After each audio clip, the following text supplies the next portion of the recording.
Beginning our Daf Mesechtes Nedarim Daf Mem. We begin on the bottom of Lamatestima Bays on the last line, where the Gemara continues with a story relating to this very important mitzvah of Bikur Chayil. Mashis corresponds by Kazik and Cheskel in terms of Daf Hashem between today's Daf. Something to discuss in today's Daf is, like we said, the mitzvah of Bikur Chayil, visiting the sick people, and whoever does not visit the sick people as if he spilled blood. Whoever visits a sick person causes him to live.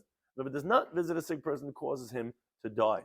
Whoever visits a sick person saves him from the din, meaning the guy who visits, it saves him from the din of Gehenna. Kadosh Baruch Hu feeds the chayla. Kadosh Baruch Hu, the Shechina rests on top of the head of the bed of the chayla. Now, the last Gemara is a little complex. There's Machlekes, Rav and Shmuel. Do we say a Nahara, a river, that it gets blessed, meaning that it gets increased from the rain? And or like Shmuel, do we say no, Nar Mekibim Mizbarach, a river is going to have more water from its source?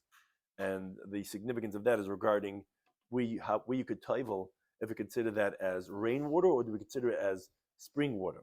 Then we have the teaching of another teaching of Shmuel that actually contradicts his first teaching, that the waters do not purify when it's flowing from the river, only the Euphrates in the days of Tishrei, only then in the fall. But no other time are we allowed to go out and taival, because that relates to the halacha of what's called the mayin and the mikvah. Mayin is a spring, and the mikvah is literally from the word of gathered. That's kavu, is to gather. So a spring purifies whether it's flowing, what's called zeichlin, or bashbarin, or if it's stagnant waters. Mikvah only purifies when it's still waters, does not purify when it's flowing. So regarding a mayin, which is what we're going to be discussing, what's a nahar, a river, is if you have rabba noitfin, if you have the rainwater that increases, it's not going to purify by zeichlin when it's flowing, because rainwater is only like a mikvah. It can only bashbarin. It's not going to be purifying when it's flowing, because it has to be gathered in one place. Whereas if rabba noitfin, they don't have too much rainwater, so then it's going to be bottled into the waters of the spring, and then it will be able to purify even when it's flowing. That's going to be the discussion of our Gemara at the end. So the Gemara begins on the last few words in the Lamatesima Bays. The Gemara brings a story that Rav Chelbe Chalash. Rav Chelbe was sick. Nofek Acher Rav Kahana. Rav Kahana went out and made an announcement as we continue to Mem Aleph. Rav Chelbe Boish. Rav Chelbe is sick. Lo Yikudakas. No one came. Amalu, he said to them, wasn't this the story? One of the students of Rabbi Kiva became sick. The sage did not come to visit him. But Rabbi Kiva came to visit him. And because he swept and he cleaned up in front of him, which, like the Rosh says, that he cleaned up in front of the sick person, which Rabbi Kiva's command, because when someone comes to visit a sick person, he makes sure all his needs are necessary. So Chaya, he survived. Amalei, he said to Rabbi Kiva, Rebbe, my teacher, you kept me alive. Rabbi Kiva, after this story went out and he gave a drasha, he claps on the beam and he says, whoever does not visit the sick, as if he spilled blood, because you see that the guy only survived because they visited him. Similarly, the Gemara brings the story, Rav Dimi came, he said, whoever visits a sick person, he causes him to live. Whoever does not visit a sick person, cause him to die. So the Gemara says, wait a second, my gurama, what does it mean if he doesn't come, he causes him to die?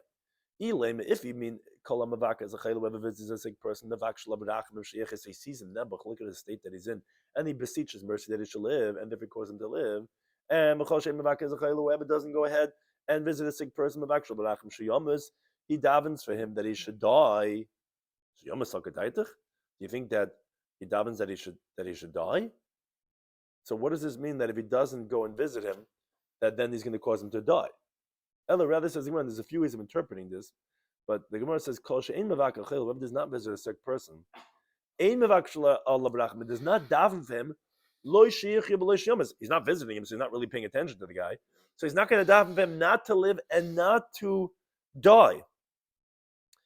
And so therefore, not going to visit him is going to cause him a terrible situation. Why? So the Ran explains something very fascinating, a well-known Ran. The Ran says, sometimes you have to daven regarding the sick person to die. For example, let's say you see the chayla is in a lot of pain, and he cannot survive. As the Gemara says in Subadav Kuf Dalad, that when the maidservant of Rebbe saw how many times he had to go to the bathroom, and he had to take on and put up his tefillin, he was in a lot of pain. She said, "Let it be the will that the upper ones overpower the lower ones. In other words, that Rebbe should pass away." And she davened that he should die. So therefore, that's what the Gemara is saying. That when someone visits a sick person, he's effective with his tefillah, even that the person should live, because that's a more effective tefillah when you're there and you're seeing the person sick. And someone who doesn't visit the person, you don't have to say that it's not going to be effective to keep the person alive, but rather even where the person would have some benefit to die, even that little benefit is not benefiting him because he's not davening either that he should die. So it's a well-known ran that would seem controversial that at times a person should daven, that person should die to end the pain that the person. But you're not visiting, you're not doing either one of them. You're not davening, you should live, and definitely not doing that either. He should get the benefit of dying. Now the Gemara tells us that regarding what the practices were when people were sick. So Rava, Yomei kadma d'cholish, the first day that he was not feeling well, he would tell the people, "Lo tiglu leinish." Don't reveal this to people that I'm not feeling well.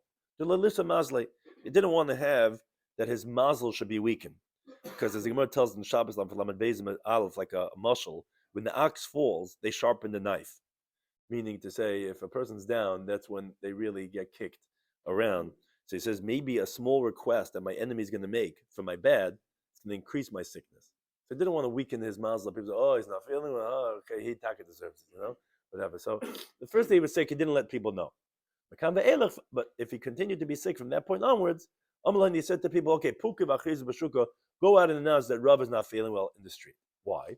So he says like this: "The whoever hates me, lichtily, they're going to rejoice." Now, Exhibit says the pasuk in Mishlei, in the downfall of your enemy, don't rejoice, etc. What does the pasuk say over there? It says, when he stumbles, don't rejoice in your heart, because Hashem might see that it's going to be bad in his eyes. He's actually going to turn his anger away from him. So he's like, yeah, let him be happy, because Hashem's going to say, yeah, I'm going to take it away from him that bad. With the Rachmi, and whoever actually likes me, they're going to daven for me. So from that point onwards, he would let people know, and he put on the status that, I'm not feeling well, and then let people daven or let people be happy. Either way, he felt like he was going to win. But first day not, because no point in weakening your mazel. Rav says, whoever visits a sick person needs some medina shagen mesei from the judgment of Gehenna. Shneimah says a pasuk in Tehillim. It says, "Ashrei maskil adol." Fortunate is the one who's intelligent to the poor one. On the bad day, Hashem will save him. So these are code words. Ein dal alachayla. When you're maskil al dal, that you're paying attention to the dal, to the poor one, that means the sick person. How do we know that? Shneimah says a pasuk in Yeshaya. It says, "Midala, from sickness, yivatzeni, he completes me, he heals me." Or another source, min hadenkra, you could bring a pasuk in Shmuel Beis, where it says that Yonadav was telling Amnon, says that he said to him, "Oh, well, Madua ata kacha dal, why are you so dal?" Which he was actually sick. Ben Amelech, prince that you are, babayka, in the morning, tell me. And Amnon said to him, yes, because the sister of Shalom, Tamar, that's who I love. And he was sick with the love that he had, that he wasn't able to get her. But you see that the word dal means a chayla. So it's basically saying, Asher Maskal Dal, fortunate is the one who visits the sick person. What's raw? What's the bad day? In raw, Gehenna. That's being saved from raw. Gehenna, like it says the pasuk in Mishlei, whatever God makes is for his own sake. Become and those are the wicked person for the bad day, which is that he's going to get his day in Gehenna. So you see that he's being saved from Gehenna, the guy who visits the dal, the sick person. Says the Gemara in Bika, and if he visits Maschai, what's his reward? So the Gemara says, what? Maschai, what's the reward? Because you just said, need some Medina Shaganim, he's saved from the judgment of Gehenna. Says the Gemara, what's his reward in this world? That's in the next world. And then the Gemara says, in the pasuk after that, Hashem yishmereyu b'chayer, Hashem will safeguard him, will keep him alive. V'usha ba'aretz, he'll be fortunate in the land. V'tatneyu b'nefesh oivav, he's not going to be given over into the life of his enemy. So the Gemara explains what these terms mean. Hashem yishmereyu, Hashem will safeguard him. That's Yitzhahara from the evil inclination. He'll be saved from his Yitzhahara. V'chayer, Hashem will keep him alive. Min Yisruin, he'll protect him from afflictions. V'usha ba'aretz, he'll be fortunate in the land. Shiyu k'hakol miskabim, but everyone will be honored with such a person. Wow, this person always visits the sick people. About to name and he won't be given over to the life of his enemy, means he's going to have friends that he's going to get. Like Naaman, that they gave him the idea to tovel in the Yarden, which healed him from his tsaras. But he's not going to get bad friends like Rechavim got. That the Rechavim, the son of Shloimo, they gave him the counsel to say, "Oh, your father was easy on the people. You better double down on them." And that actually caused the Malchus based David to be split into the Malchus based Malchus Yisrael and Malchus based David. And so therefore, that's what that he's not going to be given over, but that he'll get good friends and not bad friends. Which the Gemara actually parenthetically relates this last point regarding Rechavam. Tanya learned the Brisa. Shem Lazar says, "If the young ones tell you to build, and the old ones tell you to demolish, listen to the older ones. Don't listen to the young ones. Why? Because the building of the young ones is demolishing. There's tita sekein binyan, and the demolishing of the old ones is building. A similar dava, and the sign for this is Rechavam and Shloimo, where the older ones had said, go easy on them, and the young ones said, no, you got to double down. You got to make sure that you keep these people in line, and therefore Rechavam listened to the young ones, and it destroyed him. Amar Rav Sheshet B'rei Davidi, continue regarding the mitzvah Bikkur Chaylim, says Leilisid Inish Ketzira. A person should not visit a sick person. Not in the first 3 hours of the day, but not in the last 3 hours of the day. And the reason is so that he should never lose consciousness of beseeching mercy on that person. So why not the first 3 or the last 3 hours? So the Gemara explains. The first 3 hours of the day, Rav Chadaite, that the person he feels better in the morning. So the one who's visiting him thinks, oh, he's healed, and he's not going to be conscious about beseeching mercy on him. So don't visit then because you're going to think he's doing too well. Basrai said the last 3 hours of the day, talk of chulshe. He's already exhausted, and he thinks, the guy's beyond hope, and he's going to lose hope from actually beseeching mercy from him. So those are either polar extremes. So don't visit the first 3 or the last 3 hours of the day so that you never lose consciousness of davening for the person. Now, Amar Rav and Amar Rav, he says, Minayin, from where do we know Kadosh Baruch Hu Kadosh Baruch Hu feeds the sick person? Somebody says the pasuk can tell him Hashem Yisadenu from the word of Suda. Yisadenu Eres Devay Begam. Hashem feeds on the bed of the sick person. Another teaching from Amar Rav and Amar Rav, he says, Minayin Shashchina Shruya.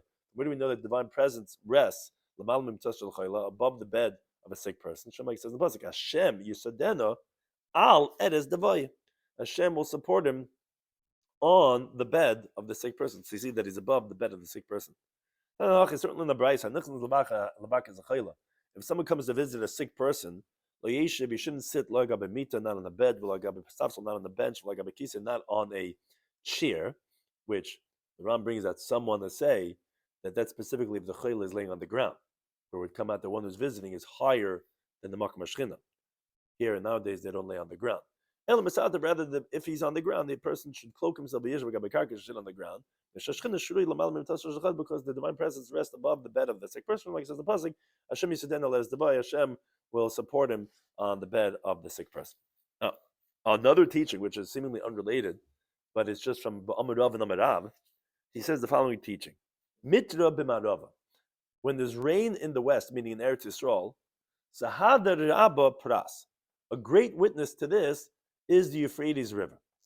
Meaning in Bavel, the Euphrates will testify, because whenever it gets bigger, the Euphrates, you know that even though it didn't rain over here, you know that it rained in Eretz Yisrael, and that's where the water is coming from. Now, what's the nafkamina? So the Ran tells us that you're not allowed to tovel in the Euphrates then, because rainwater that drips, what's called nightfin, does not purify when it's zeichelen, when it's flowing. Only when it's ashbayrin, when it's still waters. What's called mikvah is from the word of kavru v'kaimi. It's gathered.